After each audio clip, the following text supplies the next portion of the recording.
এবং 24-এর রক্তাক্ত জুলাই বিপ্লব, বর্ষা বিপ্লব, এই বিপ্লবে যারা শহীদ হয়েছেন, বিশেষ করে এই জুলাই বিপ্লবে যাদের রক্তের বিনিময়ে, আকাঙ্ক্ষার বিনিময়ে আজকে মহান সংসদে আমরা যারা সবাই এই বিপ্লবে অংশগ্রহণ করার সুযোগ হয়েছিল, আমাদের পরবর্তী 100 বছরের প্রজন্ম জানবে যে আমার পিতা, আমার দাদু এই সংসদে আবার কখন ঢুকতে পারবে চিন্তাই করেনি যারা। 2014 সালের 5ই জানুয়ারি হঠাৎ করে এখান থেকে বেরিয়ে গেলাম। আমার পাশে আমার অনেক বন্ধু সেদিন এই সংসদে ছিল।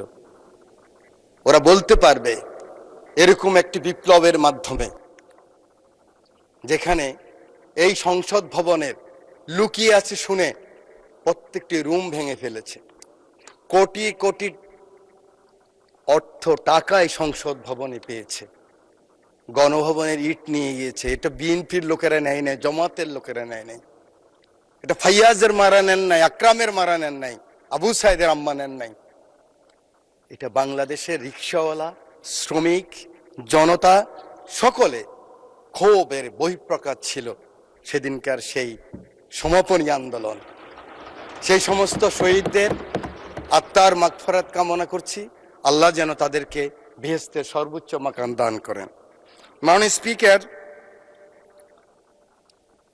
শহীদ মোহাম্মদ শামীম, শহীদ মোহাম্মদ সবুজ, শহীদ মোহাম্মদ হাসান, শহীদ মোহাম্মদ মাজারুল ইসলাম, মোহাম্মদ ফেরদাউস শহীদ যুবদল নেতা, আরিফ ছাত্রদল নেতা, আপনারা হঠাৎ করে মনে করছেন এই নামগুলি কোত্থেকে আসলো? অজপাড় গাঁয়ের, মেঘনা পাড়ের। আমার পাশে বসা আছে আমার মাননীয় সংসদ সদস্য, আজকের পানি সম্পদ মন্ত্রী আবুল খায়ের ভূঁইয়া সাহেব, আমাদের অঞ্চলের। এরা শহীদ হয়েছে জুলাই বিপ্লবে। ওদের মাকে আমি কথা দিয়েছি, আমি জানি এর রুলস অফ প্রসিডিউর অনুযায়ী মহামান্য রাষ্ট্রপতির চেয়ারকে আমি সম্মান করতে হবে, সম্মান রেখেই বলছি। ওই চেয়ারকে ধন্যবাদ দিচ্ছি, ও প্রতিষ্ঠানকে, কিন্তু মহামান্য রাষ্ট্রপতিকে, ব্যক্তি শাহাবুদ্দিন সুপ্পু সাহেবকে আমি কিন্তু ধন্যবাদ জানাতে পারলাম না বলে আমি দুঃখিত।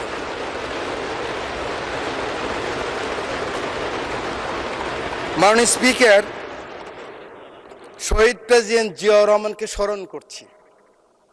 আমার প্রিয় নেত্রী, আমার মা বেগম খালেদা জিয়া জীবনের শেষ পর্যায়ে এই চেয়ারে বসা ছিলেন 9th পার্লামেন্টে।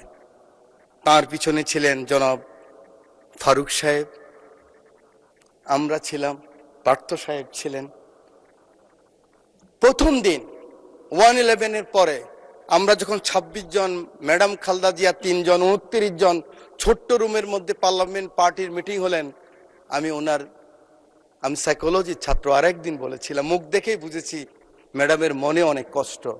ম্যাডাম নিঃশ্বাস ছাড়লেন, বাম দিকে খন্দকার দেলোয়ার সাহেব বললেন আর এই রাজনীতি করা হবে না, আপনারা যান, আমরা বয়কট করব। আওয়ামী লীগ আসলে আওয়ামী লীগ বয়কট করবে, আমরাও তো অনুষ্ঠানে যাব না, আমরা আসলে আওয়ামী লীগ আসবে না, এই রাজনীতি বন্ধ করতে হবে। 5 জনকে পাঠালেন, আমরা সেখানে গেলাম ওত অনুষ্ঠানে। সংসদ শুরু হলো, 1.5 মাসের মাথায় বিশ্বাস করেন আমার মা সংসদে বসার মতো ভাষা এই পার্লামেন্টে ব্যবহৃত হয় নাই। এরকম টোকেন দিয়ে দিয়ে সংসদ নেতা ছিলেন ফ্যাসিস্ট, এই চেয়ারে বসা ছিলেন হাসিনা। উনি টোকেন দিতেন যুব মহিলা লীগের নেত্রীদেরকে, কিভাবে মন্দ বলা যায়, কিভাবে তারেক রহমান সম্বন্ধে মন্দ বলা যায়, কিভাবে খালেদা জিয়া সম্বন্ধে মন্দ বলা যায়। তারপরে সেই সংসদে আমরা ছিলাম। আজকে আমার নেতা শহীদ প্রেসিডেন্ট জিয়াউর রহমান রাজনীতিটা শুরু করলেন কিভাবে, গ্রোম করলেন কিভাবে। আমি তখন স্কুল থেকে কলেজে এসেছি। উনি ছাত্র, শিক্ষক, সাংবাদিক, সমাজের বিভিন্ন স্তরের মানুষকে নিয়ে গেলেন, সাংস্কৃতিক কর্মীদেরকে হিজবুল বাহারে, সেখানে তাদের সাথে আলোচনা করলেন। আমার সুযোগ হয়েছিল, আমি ফার্স্ট ইয়ার থেকে সেকেন্ড ইয়ার উঠলাম বিশ্ববিদ্যালয়ে, উলসি যদুনাথপুরে নিয়ে গেলেন আমাদেরকে, চট্টগ্রাম বিশ্ববিদ্যালয় থেকে ফার্স্ট সেকেন্ড যারা হয়েছে। 8 ঘন্টা ছিলাম। ওই হাতের স্পর্শ, ওই কথা, ওই ভীষণ এখনো মনের ভিতরে ভাসে। হয়ে গেলাম জাতীয়তাবাদী শক্তির একজন সৈনিক। আল্লাহ এই দুই নেতা এবং নেত্রীকে বেহেশতের সর্বোচ্চ মাকাম দান করুক। সময় নেই, বলতে পারবো না, শুধু বলতে চাই, আর কত যুদ্ধ, আর কত তর্ক, আর কত বিতর্ক, আর কত ছোট করা। এই সংসদটাকে আসুন না সকলে মিলে, সকলের সংসদ, আকাঙ্ক্ষার সংসদ, বাংলাদেশের 16 কোটি 17 কোটি মানুষ যে সংসদ চায়।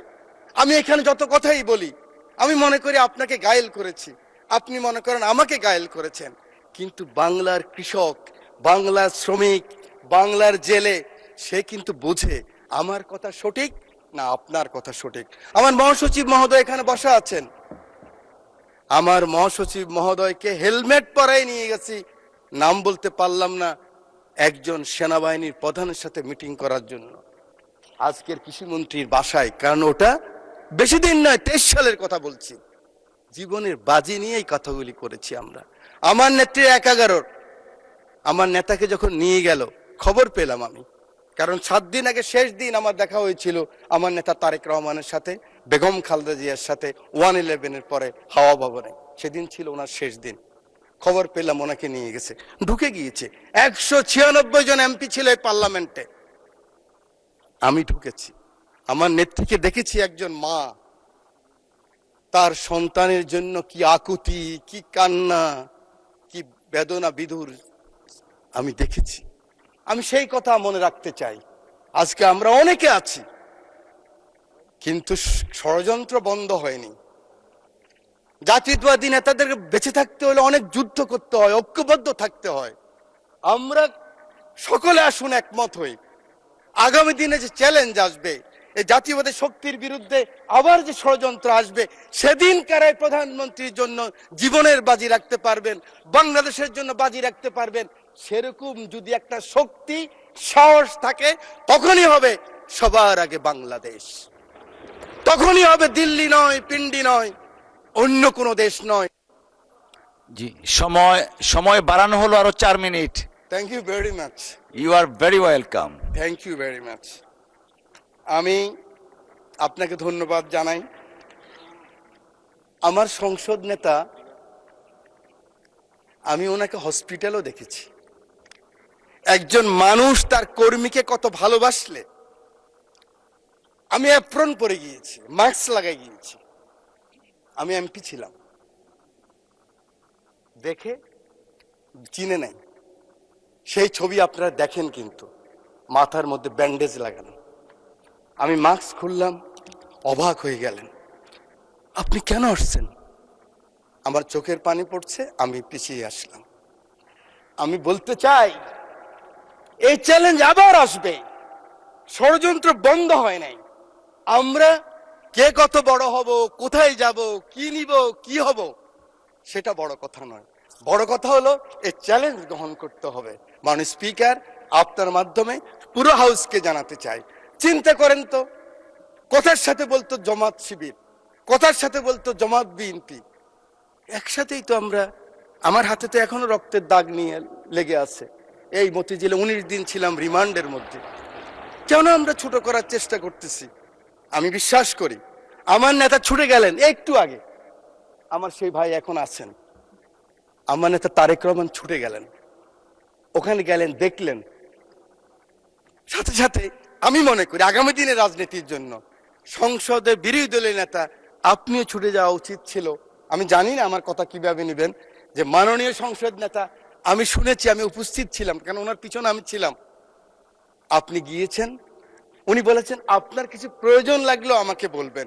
এভাবেই রাজনীতিটাকে আমরা এগিয়ে নিতে হবে। বাংলাদেশের মানুষের আকাঙ্ক্ষা এই রাজনীতি। মানুষ আর এই হিংসা প্রতিহিংসা আর দেখতে চায় না। বক্তব্য আমি শেষ করছি। যাওয়ার আগে, দ্বিতীয় বিশ্বযুদ্ধের একজন সৈনিক, আমরা জানেন আমরা কিন্তু উইলস্টন যে চার্চিলের পক্ষে, মিত্রশক্তির পক্ষে যুদ্ধ করেছিলাম, এবং আমরা কিন্তু বাঙালিরা সবসময় এরকম ছিলাম। আমরা মুঘলের বিরুদ্ধে ইসা খাঁ যুদ্ধ করেছে, ফরাজি আন্দোলন, ফকিরি আন্দোলন, এগুলি তো আমরাই করেছি। ইলা মিত্রের আন্দোলন আমরাই করেছি, তিতুমিরের বাঁশের কিল্লা আমরাই করেছি।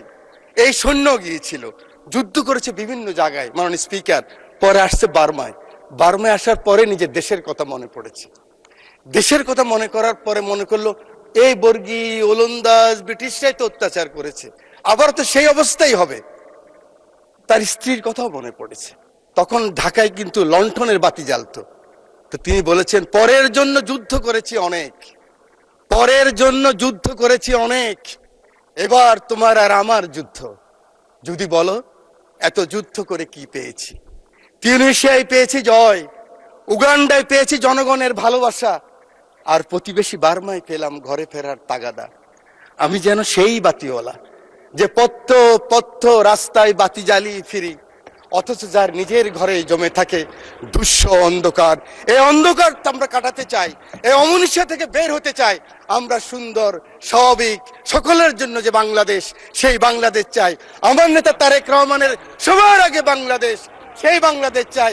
আমার রামগতির দায়িত্ব নেতাকে দিলাম, আমার এমপি, আমার নদী ভাঙ্গা মানুষ শহীদুদ্দিন চৌধুরীকে দিয়ে সময়ের নাই, সেই কারণে সকলের ভালোবাসা চেয়ে আদর চেয়ে বক্তব্য শেষ করছি। আল্লাহ হাফেজ, বাংলাদেশ জিন্দাবাদ।